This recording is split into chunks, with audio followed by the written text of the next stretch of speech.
Fun అది కానీ. So మీకు ఆరోగ్యానికి సంబంధించి ఏమన్నా పాటిస్తూ ఉంటారా ఒక నియమాలు అట్లాంటివి? చాలా అంటే ఫ్రైడ్ ఫుడ్స్ తక్కువ తింటాను, ఆయిల్ ఫుడ్స్ తినను, స్పైస్ ఎక్కువ వాడను. ఇట్లా అంటే న్యాచురలీనే నేను అట్లా చిన్నప్పటి నుంచి మా అమ్మ ఇంట్లో పూరీలు చేసిన రోజున నాకు విడిగా ఇంత ఇడ్లీ పిండి పెట్టి ఇడ్లీలు వేసి పెట్టేది. పూరీలు తినేదాన్ని చిన్నప్పటి నుంచి. నాకు ఆయిల్ ఫుడ్ అనేది అంటే తిప్పేసినట్టు వామిటింగ్ అయినట్టు. అంటే నాకు అసలు ఆయిల్ అనేది ఇలా పిండుకొని తింటాను నేను. వడ ఇస్తే ఇలా పిండితే పక్కకి వెళ్ళి చేసుకోవచ్చు. నువ్వు చేసాను చూస్తే మేము వెళ్ళాము ఇలా ఇలా పిండి. అప్పుడంటే టిష్యూలు ఉన్నాయి, అప్పుడంతా టిష్యూలు అంత పెద్ద లేవు కదండి. టిష్యూలు ఎప్పటి నుంచి వచ్చాయి? 10 ఏళ్ల నుంచి వచ్చాయి టిష్యూస్. అంతకుముందు వాడకం. సో ఇలా పిండుకొని ఇలా ఇలా పిండుకొని న్యూస్ పేపర్ లో అద్ది మొత్తం తీసేసి అది ఇంకా తినడం ఎందుకని చెప్పి తిట్టేవాళ్ళు అనమాట, చూసేవాళ్ళు. అది ఇంకా ఏంటంటే వెజిటేరియన్ అంటే వెజిటేబుల్స్ ఎగ్ కూడా తింటాను, అట్లా ఏం లేదు. ఎక్కువ వెజ్జీస్ ఇష్టపడతాను అనమాట. స్వీట్స్ చాలా ఇష్టం, కానీ అది తగ్గించాను. ఎందుకంటే రాను ఇప్పుడు అంతే కదా, ఆఫ్టర్ యూ క్రాస్ 40 రెడీగా ఉంటుంది గుమ్మంలో షుగర్ రానా రానా రానా అని అడుగుతూ ఉంటుంది. సో దాన్ని ఉండు, ఇప్పుడే వద్దులే నేను చూసుకోవాలి హెల్త్. అప్పుడప్పుడు చేపలంతో కొంచెం ఇంకా అస్సలు నేను కంట్రోల్ చేసుకోలేదు ఏంటంటే గులాబ్ జాములు.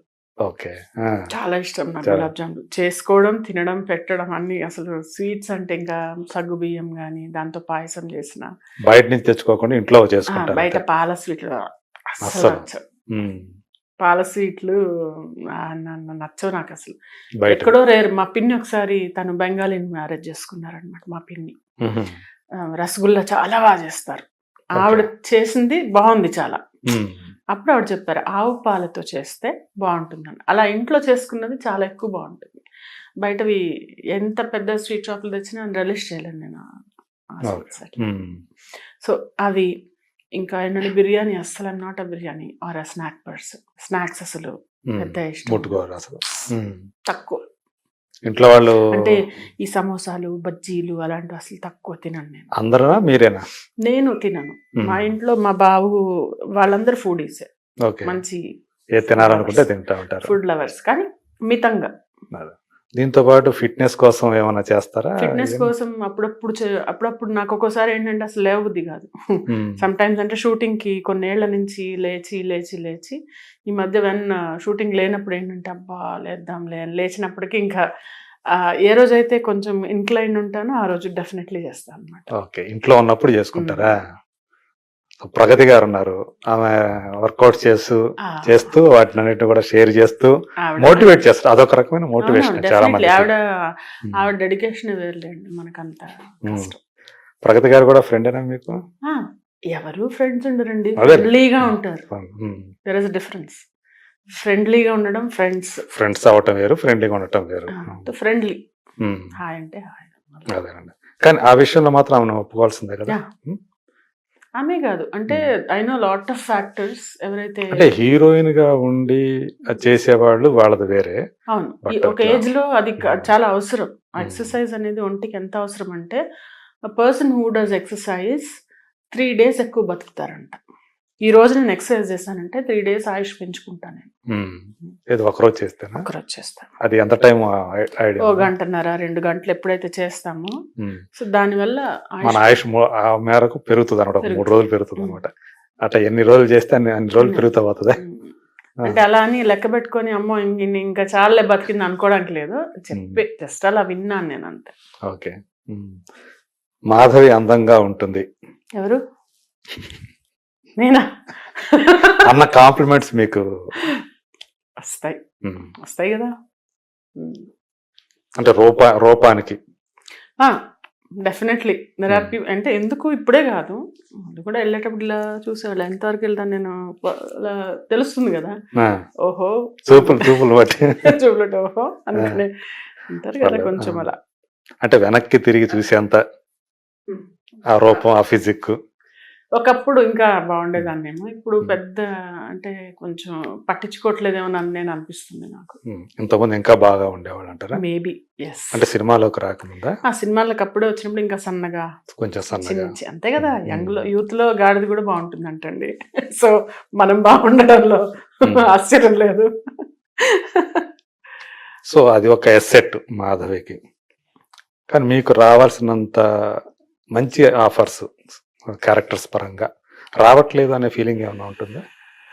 అలా బలమైన పాత్రలు పడ్డానికి వాళ్ళకు కూడా ఒక ఏదంటారు, వాళ్ళు చూసేది ఒక ఆ పాత్రకి తగ్గట్టే తీసుకోగలరు వాళ్ళు కూడా.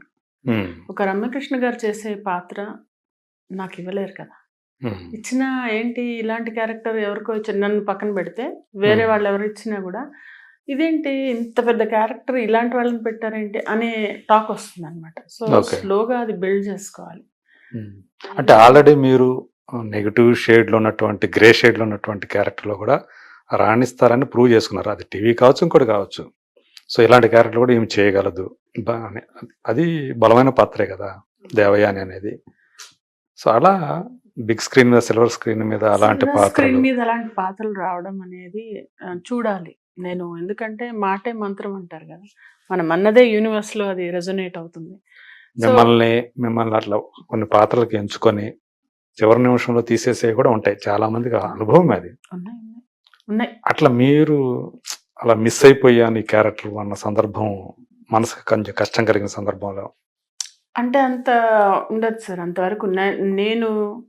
నేను వెళ్తే అది తెచ్చుకోవడమే అంతే. నన్ను కలిసిన తర్వాత నా డీల్ అంటే అదే డీల్ అంటే ఐ మీన్ నేను ఇప్పటి వరకు నా జాబ్ కానీ, నా సినిమా జర్నీ కానీ, నేను ఏది కూడా వెళ్ళి రిజెక్ట్ అయ్యి నేను వెనక్కి రాలా. ఎక్కడో రేర్ కేసు అనమాట. చాలానే పాత్రలు పోషించాను. అంటే సంతృప్తి నాకు, అంటే I'm satisfied and I'm కంటెంటెడ్ with what I have done. కాకపోతే ఉంటుంది కదా, 1 బార్ అప్ ఎప్పుడు అవార్డ్ గెలిచిన వాళ్ళకి మళ్ళీ కూడా అవార్డు తెచ్చుకుందాం అనే ఉంటుంది. అలానే ఇంకో ఇయర్ రాకుండా ఉంటే సరే అని ఉంటుంది. సో అలాగా నాకు ఉంటుంది. ఇంకా కొంచెం పెద్ద నిడివి ఉన్న క్యారెక్టర్, నాకు స్కోప్ ఉన్న క్యారెక్టర్. ఇప్పుడు పర్ఫార్మెన్స్ లేకుండా అక్కడ చేశాను అనుకోండి, అంత వద్దండి కొంచెం తగ్గించండి అని చెప్తారు వాళ్ళే. ఇప్పుడు మనం ఉన్నదే చేయగలం. అక్కడ దాస్ కదమ్కి చేసినప్పుడు అందులోపల ఒక ఆయా క్యారెక్టర్, దానికోసం బ్యాంకాక్ వెళ్ళాం. అసలు ఎవరు అదంతా బ్యాంకాక్ లో తీశారు. 5 days షూటింగ్ అయింది. అందులో కూడా ఏదో డైలాగులు అనుకున్నారు, మళ్ళీ తగ్గించేసుకున్నారు. అంటే అందులో లేదు, అక్కడ అవసరం లేదు అని. కానీ అది అంటే ఇంకొంచెం ఉంటే బాగుండు అనిపిస్తుంది. కానీ మన మీద కాదు, మన బయోపిక్ కాదు కాదు. వాళ్ళు ఏం చెప్తే అదే కదా చేయాలి. వాళ్ళు ఎంత కావాలనుకున్నారో అంతే చేయగలుగుతాం కదా. సో అలాంటి స్టోరీ ఏదైనా ఉంటే నన్ను తీసుకుంటే అప్పుడు తెలుస్తుంది నా సత్తా, నేను చూపించగలుగుతాను. ఇప్పుడు అలాంటి క్యారెక్టర్స్ చెప్పండి ఎందులో ఉన్నాయి? మొన్న బలగం వచ్చింది, అందులో రూప చేస్తారు, మంచి క్యారెక్టర్. ఛాన్స్ వచ్చింది, తను షీ కుడ్ పర్ఫార్మ్. పుష్ప వచ్చింది, అందులో కల్పలత చేసింది, తెలుగు వాళ్ళు ఇద్దరు మెన్షన్ చేస్తున్నారు. I'm very happy for them. ఎందుకంటే వాళ్ళు నా ఫ్రెండ్స్. నేను చూస్తుండగా నా కళ్ళ ముందే వచ్చిన వాళ్ళిద్దరు. వాళ్ళిద్దరికి చాలా మంచి పడ్డాయి. ఇంకా తర్వాత ప్రభావతి, బేబీలో ప్రభావతి కూడా మూగ పాత్ర ఆవిడ ఇదే కాదు, ఏదన్నా చాలా బాగా చేస్తారు ఆవిడ. అలా చాలా మంది ఉన్నారు. ఇంకా క్రాంతి అని ఒక అమ్మాయి, ఆ అమ్మాయి కూడా చాలా బాగా చేస్తుంది. తనే కాదు, ఇంకా సనా గారు, రజిత, అంటే వీళ్ళందరూ చేశారు. కానీ అంటే పర్ఫార్మెన్స్ ఓరియంటెడ్ చెప్తున్నాను. వీళ్ళు పేర్లు అందరికి తెలుసు, వీళ్ళవి ఎవరికి తెలియదు. అలా ఇంకా కొంతమంది ఉన్నారు, 4-5 ఉన్నారు. ఇప్పుడు ఈయన గోపరాజ్ రమణ గారు ఉన్నారే, ఆయన ఎప్పటి నుంచి ఉన్నారు, ఎప్పుడు ఆర్టిస్ట్ ఆయన నాటకాల నుంచి వచ్చారు. ఒకరికొకరు మేము సీరియల్ చేసేటప్పుడు నేను అనేదాన్ని, సార్ మీరు సినిమాలు చేయాలి సార్, చాలా బాగా చేస్తారు మీరు అని అనేదాన్ని. అప్పుడు ఆయన కరోనా టైంలో ఆ ఓటీటీ ద్వారా మిడిల్ క్లాస్ మెలోడీస్ అనే సినిమాతో లైమ్ లైట్ లోకి వచ్చారు. ఆయనకి స్కోప్ ఉన్న క్యారెక్టర్ చేశారు, లైమ్ లైట్ లోకి వచ్చారు. అంతకుముందు ఎన్ని సినిమాలు చేసినా దాంతో వచ్చారు. ఒక స్కోప్, ఒక రైటర్ రాసిన దానికి డైరెక్టర్ చూడగలిగితే అప్పుడు ఇన్ని కలిస్తే అప్పుడు బయటకు వస్తుంది. ఇప్పుడు నేను చేద్దాం అనుకోగానే అయిపోదు. అక్కడ intention is not the thing. Chance, opportunity రావాలి. అది ఆపర్చునిటీ వస్తే ఎస్, డెఫినెట్లీ నాకు తమిళ్ ఏంటి, మలయాళం ఏంటి, హిందీ ఏంటి, ఎందులో వచ్చినా I'm ready to do it. Because యాక్టర్కి ఇంకేం కావాలండి, పర్ఫామ్ చేయగలిగిన జాబ్ వస్తే డెఫినెట్లీ ఐ డూ ఇట్. ఎన్ని భాషలు వచ్చు మీకు? నాకు ఇంగ్లీష్, హిందీ, తెలుగు, అంటే తమిళ్ అర్థమవుతుంది, చాలానే అర్థమవుతుంది. ఓకే. అలా అక్కడ బాంబేలో ఉన్నప్పుడు మరాఠీ కూడా కొంచెం వచ్చేది. కానీ ఇంకా బాగా దాని మీద ధ్యాస పెడితే నేర్చేసుకోగలను, అదేం పెద్ద విషయం కాదు, నేర్చుకోగలను. అది ఒకటి ఉంది, I'm very keen in learning. Tamil రాయడం వచ్చు. అవునా? ఓకే. రాయడం వచ్చు, చదవడం వచ్చు, కొన్ని అలా. మరీ క్లిష్టమైన కాకపోవచ్చు కానీ కొంతవరకు రాయడం అయితే వచ్చు, బేసిక్స్ వరకు వచ్చు అనమాట. మీకు బాగా ఇష్టమైన ఆర్టిస్టులు, ఫీమేల్ ఆర్టిస్టులు ఎవరు? ఇష్టమైన వాళ్ళు అంటే నాకు ఎలా ఉంటుందంటే ఇష్టం కూడా ఐ హావ్, అంటే మీరు చిన్నప్పటి నుంచి సినిమా చూస్తూ పెరిగారు కదా. నాకు రాధ చాలా ఇష్టం ఉండేది, అలాగే విజయశాంతి, రమ్యకృష్ణ గారు, వీళ్ళందరూ కూడా, జయసుధ గారు ఇష్టం బాగా, సావిత్రి గారు ఇష్టం. అట్లా వీళ్ళల్లో మీరు ఎవరితోటి ఆ ఇష్టమైన వ్యక్తులు కలిసి పనిచేసే అవకాశం? జయసుధ గారితో శతమానం భవతి. అసలు ఆవిడ చేస్తుంటే అయితే ఇలా చూస్తూ ఉండిపోయి నా యాక్టింగ్ మర్చిపోయి నేను ఆవిడ చూస్తూ ఉండేదాన్ని. అవునా? చెప్పారా ఆమెకి? చెప్పాను, చాలా ఇష్టం. నన్ను కొంతమంది పోల్చారు, ఒక డైరెక్టర్ అన్నారు కూడా, ఒక దాంట్లో సీన్ చేస్తే మీరు జయసుధ గారు చేసినట్టు చేశారు అని చెప్పి, ఒక మామూలు చిన్న సినిమా ఏదో. ఓకే. హీరోయిన్కి వెళ్ళి చెప్తా అనమాట, పెళ్ళంటే ఇష్టం లేదంటే, అప్పుడు ఒక సీరియస్ డైలాగ్ ఉంటుంది, వెళ్ళి పెళ్ళంటే నువ్వు అనుకున్నంత ఈజీ కాదు, ఏదో ప్రేమ పెళ్ళి అనేది రెండు వేరు కాదు, ప్రేమ తర్వాత పెళ్ళే ఉంటుంది, అనుకుంటున్నావు నువ్వు విడిపోగలవని, కానీ నువ్వు విడిపోలేవు, అది నువ్వు ఇప్పుడే రియలైజ్ అవ్వు, తర్వాత రియలైజ్ అయితే మళ్ళీ వీడు వేరే పెళ్లి చేసుకున్నాడు అనుకో, నా కొడుకు నేను చేసేస్తాను, ఆ రోజు నువ్వు వస్తే నువ్వు బాధపడతావు అనే విషయం, ఆ పాయింట్ చెప్పడం అనమాట. ఓకే. బాగుంటుంది అది. అక్కడ కాంప్లిమెంట్ అనేది సంపాదించుకున్నారు. అది మనసుకు అది హ్యాపీగా అనిపిస్తుంది. అంతే, బాగా అనిపిస్తుంది కదా, మన వర్క్ ని మెచ్చుకుంటే బాగా అనిపిస్తుంది. నాకు చాలా ట్రైనింగ్ కానీ స్టూడెంట్స్ ఉంటారు, ఇప్పటికీ నాకు మెసేజ్ పెడతారు,